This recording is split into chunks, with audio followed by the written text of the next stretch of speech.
As we share the gospel and make disciples, we want to aim for transformation, not just affiliation.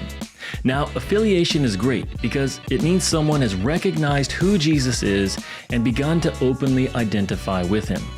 But our goal is to help people walk by faith, not just say the right things, but live the right way. So where does this life of faith come from?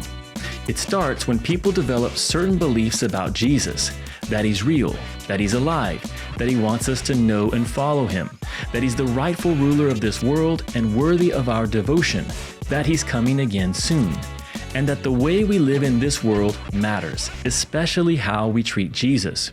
You don't have to believe in him now, but you will have to answer to him one day.